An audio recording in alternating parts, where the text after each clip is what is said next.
ഇതിഹാസ താരം ലിയോണൽ മെസ്സിക്ക് ഹൈദരാബാദിൽ ഊഷ്മള സ്വീകരണമൊരുക്കി രേവന്ത് റെഡ്ഡി സർക്കാർ.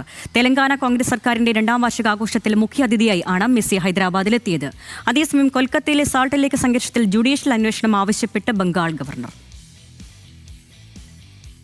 സാൾട്ട് ലേക്ക് സ്റ്റേഡിയത്തിലെ സുരക്ഷാ ക്രമീകരണത്തിൽ അസന്തുഷ്ടനായി ഹൈദരാബാദിലെത്തിയ ഇതിഹാസത്തിന് തെലങ്കാനയിൽ ലഭിച്ചത് വമ്പൻ വരവേൽപ്പ്.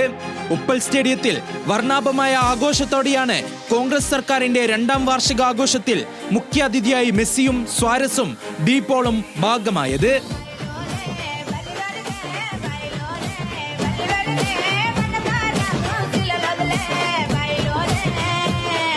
മംഗ്ലിയുടെ സംഗീത നിശയോട് ആരംഭിച്ച പരിപാടിയിൽ കുട്ടികളോടൊപ്പം സംവദിച്ചാണ് മെസ്സി വേദിയിലെത്തിയത്.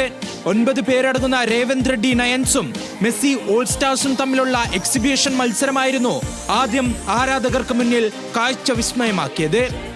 RR9 തെലങ്കാന മുഖ്യമന്ത്രി രേവന്ത് റെഡ്ഡി ഗോൾ നേടി.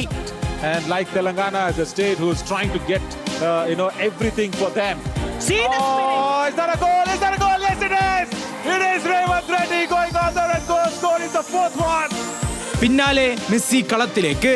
The adrenaline rush, the excitement has done a straight shot. Yes, it is. Revanth റെഡ്ഡിയുടെയും രാഹുൽ ഗാന്ധിയും ഉൾപ്പെടെയുള്ളവരുടെ കൂടെ വേദി പങ്കിട്ട് ആരാധകരെ അഭിസംബോധനം ചെയ്താണ് മെസ്സി മടങ്ങിയത്. അതിനിടെ സാൾട്ട് ലേക്കിലെ സംഘർഷത്തിൽ മമതാ സർക്കാരിനെയും സംഘാടകരെയും പോലീസിനെയും കുറ്റപ്പെടുത്തി Bengal governor CV Anand boss രംഗത്തെത്തി. Immediately arrest the organizer.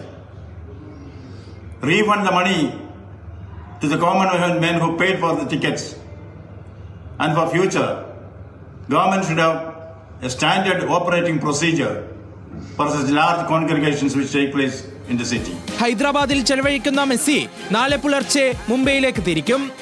Sports desk news Malayalam.